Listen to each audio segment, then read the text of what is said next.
ਸਾਡੇ ਪ੍ਰਾਣ ਨੇ किसान, ते जे किसान ना रहा लभना कोई नहीं।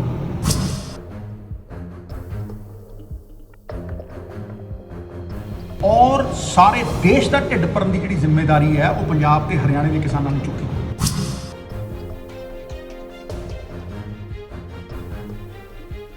देश के 80 करोड़ गरीब नूं अन्न कौन दिंदा है?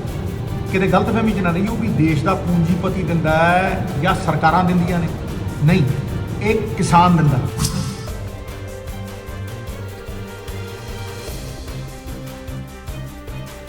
जीएसटी भी साडे संघी ढांचे दे उत्ते एक बहुत करारा तमाचा सीगा। साडे अधिकार खोए, साडे ही पैसे लैके सानू मोड़े नहीं, सानू मोहताज बनाया।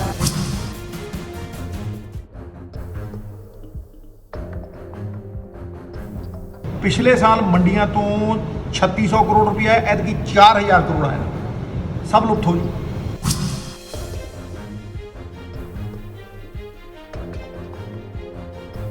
साडी पग नूं हथ पाया, साडे वकार नूं ललकारिया, पर इन्हां सब चीज़ों के बावजूद एक मेहर बरस रही है।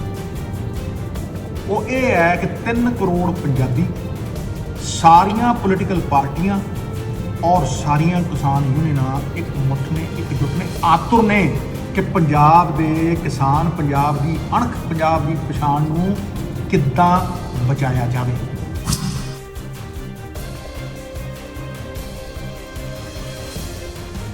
पंजाब दी सारियां किसान यूनियनां, पंजाब दा बच्चा बच्चा, पंजाब दे बजुर्ग, पंजाब दे जवान डट के इन्हां काले कानूनां दे विरोध करन। केंद्र सरकार ਵੱਲੋਂ ਜਾਰੀ ਕੀਤੇ ਗਏ ਆਰਡੀਨੈਂਸਾਂ ਨੂੰ ਲੈ ਕੇ ਪੰਜਾਬ ਵਿੱਚ ਲਗਾਤਾਰ ਇਹਨਾਂ ਦਾ ਵਿਰੋਧ ਕੀਤਾ ਜਾ ਰਿਹਾ ਹੈ।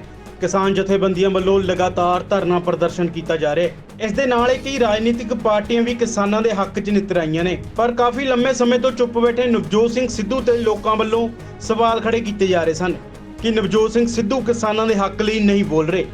ਪਰ ਆਖਿਰਕਾਰ ਹੁਣ ਨਵਜੋਤ ਸਿੰਘ ਸਿੱਧੂ ਕਿਸਾਨਾਂ ਦੇ ਹੱਕ ਵਿੱਚ ਆ ਚੁੱਕੇ ਨੇ। ਨਵਜੋਤ ਸਿੰਘ ਸਿੱਧੂ ਨੇ ਇੱਕ ਟਵੀਟ ਕਰਕੇ ਕਿਹਾ ਹੈ ਕਿ ਨਵਜੋਤ ਸਿੰਘ ਸਿੱਧੂ ਕੱਲ ਤੋਂ ਅੰਮ੍ਰਿਤਸਰ ਦੇ ਵਿੱਚ ਕਿਸਾਨਾਂ ਦੇ ਹੱਕ ਵਿੱਚ ਧਰਨਾ ਲਗਾਉਣਗੇ।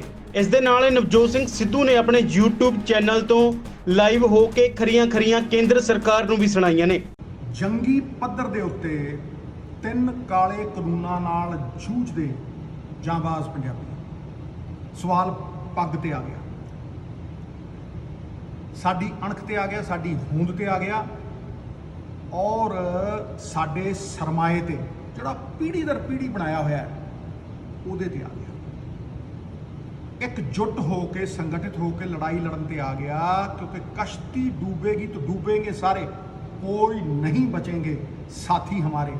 साडे प्राण ने किसान, ते जे किसान ना रहा लभना कोई नहीं। इस करके अज इनकलाब दे नारे नूं हलारा देण दी सख्त जरूरत है। पर पहला समस्या नूं समझण दी लोड़ है। APMC ਦੀਆਂ ਮੰਡੀਆਂ ਤੇ ਜਿਹੜਾ ਸਕਸੈਸਫੁਲ MSP ਦਾ ਮਾਡਲ ਹੈ, ਇਹ ਹੋਂਦ 'ਚ ਕਿਵੇਂ ਆਇਆ? ਗ੍ਰੀਨ ਰੈਵੋਲੂਸ਼ਨ ਦੀ ਲੋੜ ਪੰਜਾਬ ਨੂੰ ਸੀ? ਬਿਲਕੁਲ ਨਹੀਂ, ਇਹ ਹਿੰਦੁਸਤਾਨ ਨੂੰ ਲੋੜ ਸੀ। ਔਰ ਸਾਰੇ ਦੇਸ਼ ਦਾ ਢਿੱਡ ਭਰਨ ਦੀ ਜਿਹੜੀ ਜ਼ਿੰਮੇਵਾਰੀ ਹੈ ਉਹ ਪੰਜਾਬ ਤੇ ਹਰਿਆਣੇ ਦੇ ਕਿਸਾਨਾਂ ਨੇ ਚੁੱਕੀ। 2% ਲੋਕ 60% ਨੂੰ ਰਜਾਉਂਦੇ ਰਹੇ। ਅੰਨਦਾਤਾ ਦਾ ਨਾਮ ਉਦੋਂ ਆਇਆ, ਔਰ ਉਹ 5-6 ਪੀੜ੍ਹੀਆਂ ਦੀ ਮਿਹਨਤ ਲੱਗ ਕੇ, ਸਰਕਾਰਾਂ ਦੀ ਇਨਵੈਸਟਮੈਂਟ ਲੱਗ ਕੇ ਤਾਂ ਜਾ ਕੇ ਇਹ ਇਨਫਰਾਸਟ੍ਰਕਚਰ ਬਣਿਆ। ਦੇਸ਼ ਦੇ 80 ਕਰੋੜ ਗਰੀਬ ਨੂੰ ਅੰਨ ਕੌਣ ਦਿੰਦਾ? ਕਿਤੇ ਗਲਤਫਹਿਮੀ 'ਚ ਨਾ ਰਹੀ ਹੋ ਵੀ ਦੇਸ਼ ਦਾ ਪੂੰਜੀਪਤੀ ਦਿੰਦਾ ਹੈ ਜਾਂ ਸਰਕਾਰਾਂ ਦਿੰਦੀਆਂ ਨੇ, ਨਹੀਂ, ਇਹ ਕਿਸਾਨ ਦਿੰਦਾ। ਮੈਂ ਸਮਝਾਉਣਾ ਕਿੱਦਾਂ। 1980 ਤੋਂ ਦੇਖ ਲਓ, ਇੰਪਲੋਈ ਦੀ ਜਿਹੜੀ ਇਨਕਮ ਹੈ, ਉਹਦੀ ਤਨਖਾਹ ਹੈ 200%, ਕਿਸੇ ਦੀ 400%, ਜਿਹੜਾ ਪ੍ਰਾਈਵੇਟ ਕੰਪਨੀਆਂ 'ਚ ਕੰਮ ਕਰਦਾ ਹੈ 500%, 1000 ਗੁਣਾ। ਇਹ ਕੰਪਨੀਆਂ ਦੇ ਜਿਹੜੇ ਇੰਪਲੋਈ ਨੇ 1000 ਗੁਣਾ ਉਹਨਾਂ ਦੀ ਇਨਕਮ ਵਧ ਗਈ, ਲੇਕਿਨ ਕਿਸਾਨ ਦੀ MSP ਸਿਰਫ 15 ਗੁਣਾ ਵਧੀ ਹੈ। MSP ਸਰਕਾਰ ਘੱਟ ਰੱਖਦੀ ਹੈ, ਅਨਾਜ ਸਸਤਾ ਚੁੱਕ ਕੇ ਉਹ ਗਰੀਬਾਂ ਨੂੰ ਵੰਡਦੀ ਹੈ। ਉਹ ਵਡਮੁੱਲਾ ਯੋਗਦਾਨ ਵੀ ਕਿਸਾਨ ਦਾ ਹੈ, ਕਿਸਾਨ ਦੇ ਖੂਨ ਪਸੀਨੇ ਦਾ। MSP ਵਧਾਉਣੀ ਤਾਂ ਕੀ ਸੀ? ਇਹ ਕਾਲੇ ਕਾਨੂੰਨ ਲਿਆ ਕੇ ਸਰਕਾਰ ਕਿਸਾਨਾਂ ਨੂੰ ਦਰਕਿਨਾਰ ਕਰ ਰਹੀ ਹੈ। यूज एंड थ्रो वाली पॉलिसी है। मतलब निकल गया है तो पहचानते नहीं, यूं जा रहे हैं जैसे हमें जानते नहीं। ਤੇ ਜਿਹੜੇ ਸਟੇਟਾਂ 'ਚ ਜਿਹੜੇ ਰਾਜਾਂ ਦੇ ਵਿੱਚ ਇਹ APMC ਦੀਆਂ ਮੰਡੀਆਂ ਪਹਿਲਾਂ ਹੀ ਰੱਦ ਕੀਤੀਆਂ ਜਾ ਚੁੱਕੀਆਂ ਨੇ, ਉੱਥੇ ਪ੍ਰਮਾਣ ਦੇ ਤੌਰ ਤੇ ਦੇਖ ਲਓ ਕਿ ਅੰਨਦਾਤਾ ਦਰ ਦੀਆਂ ਠੋਕਰਾਂ ਖਾਂਦਾ ਹੈ ਤੇ ਲੇਬਰ ਕਰਨ ਤੇ ਮਜਬੂਰ ਹੋਇਆ ਹੋਇਆ। ਜਗ ਜ਼ਾਹਿਰ ਹੈ ਕਿ ਸਿਰਫ 6% ਲੋਕਾਂ ਨੂੰ MSP ਮਿਲਦੀ ਸੀ ਕਿਸਾਨਾਂ 'ਚੋਂ, ਔਰ ਜਿਹੜੇ 94% ਫ੍ਰੀ ਮਾਰਕੀਟ 'ਚ ਘੁੰਮ ਰਹੇ ਆ ਉਹਨਾਂ ਦੀ ਹਾਲਤ ਦੇਖ ਲਓ, ਬਦਨੋਂ ਬੱਤਰ। ਪੂੰਜੀਪਤੀਆਂ ਨੂੰ ਤੁਸੀਂ ਆਊਟ ਆਫ ਦੀ ਵੇ, ਜਿਹਨਾਂ ਨੂੰ ਲੋੜ ਨਹੀਂ ਉਹਨਾਂ ਨੂੰ ਤੁਸੀਂ ਆਊਟ ਆਫ ਦੀ ਵੇ ਜਾ ਕੇ ਮਤ ਕਰਦੇ ਹੋ। ਰੈਵਨਿਊਜ਼ ਫੋਰਗੋਨ ਦੇ ਵਿੱਚ 4-5 ਲੱਖ ਕਰੋੜ ਰੁਪਏ ਦੇ ਹਰ ਸਾਲ ਤੁਸੀਂ ਟੈਕਸ ਛੱਡਦੇ ਹੋ, ਉਹਨਾਂ ਨੂੰ ਟੈਕਸਾਂ ਦੇ ਵਿੱਚ ਵੀ ਛੂਟ ਦਿੰਦੇ ਹੋ, ਉਹਨਾਂ ਨੂੰ ਸਬਸਿਡੀਆਂ ਵੀ ਦਿੰਦੇ ਹੋ, ਤੇ ਜਦੋਂ ਕਿਸਾਨ ਨੂੰ MSP ਦੇਣੀ ਹੁੰਦੀ ਹੈ ਹਾਹਾਕਾਰ ਮਚ ਜਾਂਦਾ। ਉਲਟੀ ਗੰਗਾ ਵਹਿੰਦੀ ਹੈ। ਅੱਜ ਤੇ ਇਕਨੋਮੀ ਡੁੱਬੀ ਪਈ ਹੈ, ਰਿਸੈਸ਼ਨ ਵੱਲ ਨੂੰ ਵੱਧ ਰਹੀ ਹੈ, ਅੱਜ ਤੁਸੀਂ ਕਿਸਾਨ ਮਾਰ ਰਹੇ ਹੋ। ਲੇਕਿਨ ਮੈਂ ਇਹ ਪੁੱਛਦਾ ਕਿ ਜਦੋਂ ਇਕਨੋਮੀ 8% ਤੇ ਗਰੋ ਕਰ ਰਹੀ ਸੀ, ਉਦੋਂ ਵੀ ਇੰਪਲੋਇਮੈਂਟ ਜਿਹੜੀ ਹੈ 0.4% ਸੀ, ਉਦੋਂ ਵੀ ਫਾਇਦਾ ਸਾਰਾ ਪੂੰਜੀਪਤੀਆਂ ਨੂੰ ਜਾਂਦਾ ਸੀ। ਸਾਰੀਆਂ ਪਬਲਿਕ ਸੈਕਟਰ ਕੰਪਨੀਆਂ ਮਾਰਤੀਆਂ, ਭੇਲ ਮਾਰਤੀ, BSNL ਮਾਰਤੀ, ONGC ਘਾਟੇ ਦੇ ਵਿੱਚ ਜਾ ਰਹੀ ਹੈ, ਵੱਡੇ ਵੱਡੇ ਬੈਂਕ ਅੱਜ NPਆਂ ਦੇ ਘਾਟੇ ਦੇ ਵਿੱਚ ਖਤਮ ਹੋ ਰਹੇ ਨੇ, ਤੇ ਹੁਣ ਤੁਸੀਂ ਕਿਸਾਨ ਦੀ ਮੰਡੀ ਦੇ ਮਗਰ ਪੈ ਗਏ ਹੋ। ਇਹ ਕਿੱਥੋਂ ਦਾ ਇਨਸਾਫ ਹੈ? GST ਵਾਂਗ ਇਹ ਕਾਲੇ ਕਾਨੂੰਨ ਵੀ ਸਟੇਟਾਂ ਦੇ ਹੱਕ ਖੋਹ ਰਹੇ ਨੇ, ਫੈਡਰਲ ਸਟਰਕਚਰ ਤੇ ਡਾਇਰੈਕਟ ਅਟੈਕ ਹੈ। GST ਵੀ ਸਾਡੇ ਸੰਘੀ ਢਾਂਚੇ ਦੇ ਉੱਤੇ ਇੱਕ ਬਹੁਤ ਕਰਾਰਾ ਤਮਾਚਾ ਸੀਗਾ। ਸਾਡੇ ਅਧਿਕਾਰ ਖੋਏ, ਸਾਡੇ ਹੀ ਪੈਸੇ ਲੈ ਕੇ ਸਾਨੂੰ ਮੋੜੇ ਨਹੀਂ, ਸਾਨੂੰ ਮੁਹਤਾਜ ਬਣਾਇਆ, ਔਰ ਇਹ ਕਾਲੇ ਕਾਨੂੰਨ ਵੀ ਸਾਡੇ ਮੰਡੀਆਂ ਦੀ ਇਨਕਮ ਨੂੰ ਖੋਰਾ ਲਾ ਰਹੇ ਆ। ਪਿਛਲੇ ਸਾਲ ਮੰਡੀਆਂ ਤੋਂ 3600 ਕਰੋੜ ਰੁਪਇਆ, ਐਤਕੀ 4000 ਕਰੋੜ ਆਇਆ। ਸਭ ਲੁੱਟ ਹੋ ਜੂ। ਇਹ ਸਾਡਾ ਸੰਘੀ ਢਾਂਚਾ ਸਾਡੇ ਅਧਿਕਾਰ ਪੂਰੀ ਤਰ੍ਹਾਂ ਖੋਹ ਲੈਣ। GST ਨੇ ਵਪਾਰੀ ਮਾਰਿਆ, ਇਹ ਕਾਲੇ ਕਾਨੂੰਨ ਕਿਸਾਨ ਮਾਰ ਰਹੇ। 28,000 ਆੜ੍ਹਤੀਆ ਜਿਹੜਾ ਮੁੱਢ ਬੰਦਾ ਸੀ ਮੰਡੀਆਂ ਦਾ, ਉਹ ਖਤਮ ਹੋ ਜੂ। 4 ਤੋਂ 5 ਲੱਖ ਮੰਡੀ ਲੇਬਰ ਜਿਹੜੇ ਦਸ਼ਕਾਂ ਤੋਂ ਮੰਡੀਆਂ 'ਚ ਕੰਮ ਕਰ ਰਹੇ ਹੈ, ਉਹਨਾਂ ਦਾ ਰੁਜ਼ਗਾਰ ਖੋਹ ਲੈਣਗੇ। ਸਾਡੇ ਸਕਸੈਸਫੁਲ ਮੰਡੀ ਮਾਡਲ ਨੂੰ ਪਾਸੇ ਕਰਕੇ ਇਹ ਅਮਰੀਕਾ ਤੇ ਯੂਰਪ ਦਾ ਫੇਲ ਹੋਇਆ ਫ੍ਰੀ ਮਾਰਕੀਟ ਮਾਡਲ ਸਾਡੇ ਤੇ ਮੜ ਰਹੇ ਆ, ਸਾਡੇ ਤੇ ਥੋਪ ਰਹੇ ਆ। ਇੱਕ 2 ਏਕੜ ਜਾਂ 5 ਏਕੜ ਵਾਲਾ ਕਿਸਾਨ ਇਹਨਾਂ ਵੱਡੇ ਵੱਡੇ ਪੂੰਜੀਪਤੀਆਂ ਦੇ ਨਾਲ ਇੱਕ ਫੇਅਰ ਵਪਾਰਕ ਡੀਲ ਬਣਾ ਪਾਏਗਾ? ਕੀ ਉਹਦੀ ਕੋਈ ਬਰਾਬਰੀ ਹੈ? ਕੀ ਉਹ ਕੋਈ ਕਾਬਲ ਵਕੀਲ ਲਿਆ ਕੇ ਇਹਨਾਂ ਦੇ ਸਾਹਮਣੇ ਖੜਾ ਕਰ ਸਕੂ? ਇਹਨਾਂ ਕੋਲ ਤਾਂ ਹਜ਼ਾਰਾਂ ਸਾਧਨ ਨੇ, ਵੱਡੇ ਵੱਡੇ ਵਕੀਲ ਇਹਨਾਂ ਦੇ ਨਾਲ ਹੋਣਗੇ, ਕੰਟਰੈਕਟ ਦੇ ਵਿੱਚ ਘੁੰਡੀਆਂ ਹੋਣਗੀਆਂ, ਮਾਰ ਦੇਣਗੇ।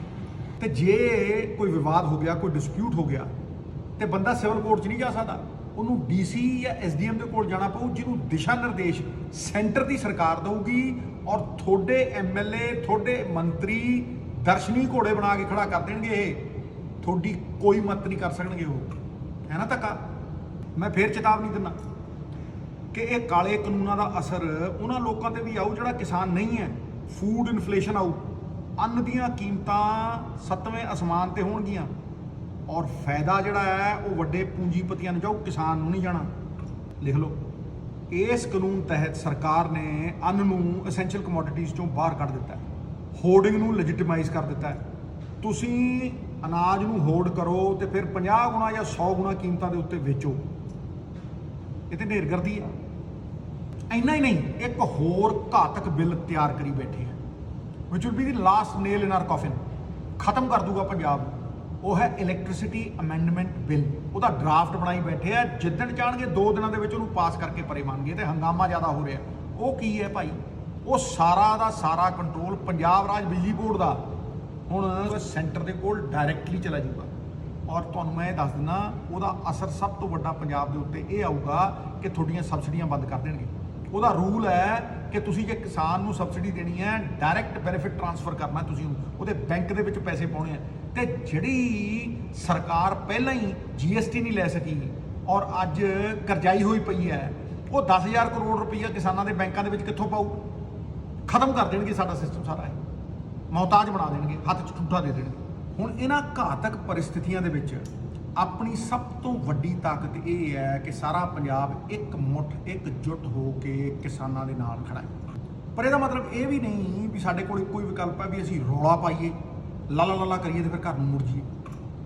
ਮੇਰੀ ਰਾਜਨੀਤੀ ਸ਼ੁਰੂ ਤੋਂ ਲੈ ਕੇ ਅੱਜ ਤੱਕ ਮੁਸ਼ਕਿਲ ਦਾ ਹੱਲ ਦਿੰਦੀ ਹੈ। ਹੱਲ ਪੱਖੀ ਰਾਜਨੀਤੀ ਹੈ ਔਰ ਇਸੇ ਦੀ ਜ਼ਰੂਰਤ ਹੈ।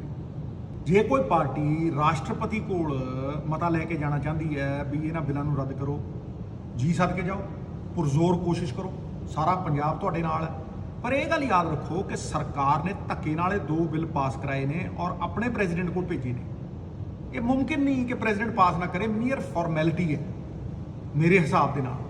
ਹੁਣ ਜੇ ਆਪਾਂ ਸੁਪਰੀਮ ਕੋਰਟ ਦੇ ਦਰਵਾਜ਼ੇ ਦੇ ਉੱਤੇ ਦਸਤਕ ਦੇਣੀ ਹੈ ਇਸ ਕਿਸਾਨ ਮਾਰੂ ਕਾਨੂੰਨ ਦੇ ਖਿਲਾਫ, ਤੇ ਬਹੁਤ ਵਾਜਬ ਹੈ, ਜ਼ਰੂਰੀ ਵੀ ਹੈ। ਜ਼ੁਲਮ ਦੇ ਖਿਲਾਫ ਆਵਾਜ਼ ਚੁੱਕਣੀ ਅਸਲੀ ਧਰਮ ਹੈ।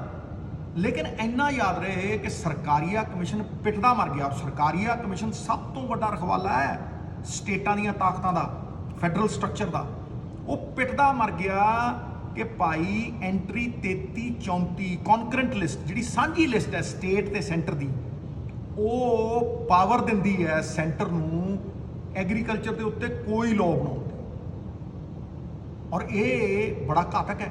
ਇੰਨਾ ਹੀ ਨਹੀਂ, it's not as bad as it looks, it is worse, ਕਿਉਂਕਿ article 249 of the constitution empowers them and gives them overriding power। Overriding power ਦਿੰਦਾ ਹੈ ਕਿ ਸਟੇਟ ਦੀ ਕਿਸੇ ਵੀ ਲਿਸਟ ਦੇ ਉੱਤੇ ਉਹ ਲਾਅ ਬਣਾ ਸਕਦੇ ਆ। ਇਹਦੀਆਂ ਸ਼ਿਕਾਇਤਾਂ ਨੇ, ਤੁਸੀਂ ਦੇਖੋ ਤਾਮਿਲਨਾਡੂ ਔਰ ਵੈਸਟ ਬੰਗਾਲ ਵਰਗੇ ਉੱਗੇ ਜਿਹੜੇ ਸਟੇਟ ਨੇ, ਉਹਨਾਂ ਨੇ ਸਰਕਾਰੀਆ ਕਮਿਸ਼ਨ ਨੂੰ ਲਿਖ ਕੇ ਦਿੱਤਾ ਹੈ ਕਿ ਇਹ ਐਂਟੀ ਸਟੇਟ ਹੈ। ਇਹ ਇੰਨੀਆਂ ਐਬਸੋਲੂਟ ਪਾਵਰਸ ਨੇ ਕਿ ਸਟੇਟ ਦੀ ਹਰ ਤਾਕਤ ਦਾ ਹਨਨ ਕਰਦੀਆਂ ਨੇ। ਔਰ ਐਸਾ ਆਰਟੀਕਲ 249 ਫੈਡਰਲ ਸਟਰਕਚਰ ਵਾਲੇ ਕਿਸੇ ਮੁਲਕ ਦੇ ਵਿੱਚ ਐਂਟੀ ਸਟੇਟ ਕਾਨੂੰਨ ਹੈ ਨਹੀਂ। ਹੁਣ ਤੁਸੀਂ ਮੈਨੂੰ ਦੱਸੋ, ਇਹਨਾਂ ਹਾਲਾਤਾਂ ਦੇ ਵਿੱਚ ਕੀ ਸੁਪਰੀਮ ਕੋਰਟ ਆਰਟੀਕਲ 249 ਨੂੰ ਇਗਨੋਰ ਕਰ ਦੂ ਔਰ ਪੰਜਾਬ ਦਾ ਪੱਖ ਪੂਰੂ? ਸੰਭਵ ਤੇ ਹੈ, ਪਰ ਸੰਭਾਵਨਾ ਬਹੁਤ ਘੱਟ ਹੈ। Possible but not probable. ਸਾਡੀ ਪੱਗ ਨੂੰ ਹੱਥ ਪਾਇਆ, ਸਾਡੇ ਵਕਾਰ ਨੂੰ ਲਲਕਾਰਿਆ, ਪਰ ਇਹਨਾਂ ਸਭ ਚੀਜ਼ਾਂ ਦੇ ਬਾਵਜੂਦ ਇੱਕ ਮਿਹਰ ਬਰਸ ਰਹੀ ਹੈ। ਉਹ ਇਹ ਹੈ ਕਿ 3 ਕਰੋੜ ਪੰਜਾਬੀ, ਸਾਰੀਆਂ ਪੋਲੀਟੀਕਲ ਪਾਰਟੀਆਂ ਔਰ ਸਾਰੀਆਂ ਕਿਸਾਨ ਯੂਨੀਅਨਾਂ ਇੱਕ ਮੁੱਠ ਨੇ, ਇਕਜੁੱਟ ਨੇ, ਆਤੁਰ ਨੇ ਕਿ ਪੰਜਾਬ ਦੇ ਕਿਸਾਨ, ਪੰਜਾਬ ਦੀ ਅਣਖ, ਪੰਜਾਬ ਦੀ ਪਛਾਣ ਨੂੰ ਕਿੱਦਾਂ ਬਚਾਇਆ ਜਾਵੇ। ਇਹ ਸਮੇਂ ਦੀ ਮੰਗ ਹੈ, ਹਰ ਪੰਜਾਬੀ ਦੀ ਆਵਾਜ਼ ਹੈ ਕਿ ਇੱਕ ਕਾਮਨ ਮਿਨੀਮਮ ਪ੍ਰੋਗਰਾਮ ਉਲੀਕਿਆ ਜਾਵੇ ਔਰ ਯੋਜਨਾਬੱਧ ਤਰੀਕੇ ਦੇ ਨਾਲ ਉਲੀਕਿਆ ਜਾਵੇ। ਸਹੀ ਸਮੇਂ ਦੇ ਉੱਤੇ ਆਰੰਭ ਕੀਤੀਆਂ ਹੋਈਆਂ ਨੀਤੀਆਂ ਫਲਦਾਈ ਸਿੱਧ ਹੁੰਦੀਆਂ ਨੇ। ਸਾਡੇ ਕੋਲ ਸਰਮਾਇਆ ਹੈ ਬਾਬੇ ਨਾਨਕ ਦਾ, ਔਰ ਬਾਬਾ ਜੀ ਕਹਿੰਦੇ ਆ ਆਪਣ ਹੱਥੀ ਆਪਣਾ ਆਪੇ ਹੀ ਕਾਜ ਸੰਵਾਰੀਏ। ਅਸੀਂ ਤਿਆਰ ਰਹੀਏ, ਅਸੀਂ ਹਰ ਆਪਦਾ ਲਈ ਤਿਆਰ ਰਹੀਏ। ਸੰਗਠਿਤ ਹੋਈ ਸ਼ਕਤੀ ਜਿੱਤ ਦਾ ਕਾਰਨ ਬਣਦੀ ਹੈ, ਵਿਭਾਜਿਤ ਹੋਈ ਸ਼ਕਤੀ ਪਤਨ ਦਾ ਕਾਰਨ ਬਣਦੀ ਹੈ। ਸੰਘਰਸ਼ ਪੰਜਾਬੀਆਂ ਦਾ ਗਹਿਣਾ ਹੈ। ਕਿਸਾਨਾਂ ਦੀਆਂ ਮੰਡੀਆਂ, MSP, ਕਿਸਾਨਾਂ ਦੇ ਹੱਕਾਂ ਦੇ ਲਈ ਜਿਹੜਾ ਅੰਦੋਲਨ ਹੈ ਉਹਨੂੰ ਬਰਕਰਾਰ ਰੱਖੀਏ, ਜਾਰੀ ਰੱਖੀਏ, ਉਹਨੂੰ ਹੋਰ ਵਧੇਰੇ ਵਧਾਈਏ। ਲੇਕਿਨ ਕਿਸਾਨਾਂ ਦੀਆਂ ਮੌਜੂਦਾ ਔਰ ਆਉਣ ਵਾਲੀਆਂ ਜਿਹੜੀਆਂ ਮੁਸੀਬਤਾਂ ਦੇ ਉੱਤੇ ਚਿੰਤਨ ਕਰਨ ਲਈ, ਉਹਨਾਂ ਦੇ ਹੱਲ ਕੱਢਣ ਦੇ ਲਈ ਇਸ ਕਾਮਨ ਮਿਨੀਮਮ ਪ੍ਰੋਗਰਾਮ ਦੇ ਵਿੱਚ ਆਪਣਾ ਆਪਣਾ ਯੋਗਦਾਨ ਪਾਈਏ। ਕੋਈ ਤਾਕਤ ਜੋ ਹੋਵੇ, ਕੋਈ ਤਾਕਤ ਦੇ ਵਿੱਚ ਆਵੇ, ਪੁਰਜ਼ੋਰ ਪ੍ਰਯਾਸ ਦੇ ਨਾਲ ਇਹ ਕਾਮਨ ਮਿਨੀਮਮ ਪ੍ਰੋਗਰਾਮ ਸਿਰੇ ਚਾੜਿਆ ਜਾਵੇ। ਮੇਰਾ ਇਸ ਕਾਮਨ ਮਿਨੀਮਮ ਪ੍ਰੋਗਰਾਮ ਦੇ ਲਈ ਪਹਿਲਾ ਸੁਝਾਅ ਇਹ ਹੈ ਕਿ ਪੰਜਾਬ ਦੀਆਂ ਸਾਰੀਆਂ ਪੋਲੀਟੀਕਲ ਪਾਰਟੀਆਂ, ਪੰਜਾਬ ਦੀਆਂ ਸਾਰੀਆਂ ਕਿਸਾਨ ਯੂਨੀਅਨਾਂ, ਪੰਜਾਬ ਦਾ ਬੱਚਾ, ਪੰਜਾਬ ਦੇ ਬਜ਼ੁਰਗ, ਪੰਜਾਬ ਦੇ ਜਵਾਨ ਡਟ ਕੇ ਇਹਨਾਂ ਕਾਲੇ ਕਾਨੂੰਨਾਂ ਦੇ ਵਿਰੋਧ ਕਰਨ ਔਰ ਜਦ ਤੱਕ ਰਗਾਂ 'ਚ ਲਹੂ ਹੈ ਤਦ ਤੱਕ ਲੋਆਂ ਆਵਾਜ਼ ਦੇਵੇ ਵੀ ਇਹਨੂੰ ਲਾਗੂ ਨਹੀਂ ਹੋਣ ਦੇਣਾ।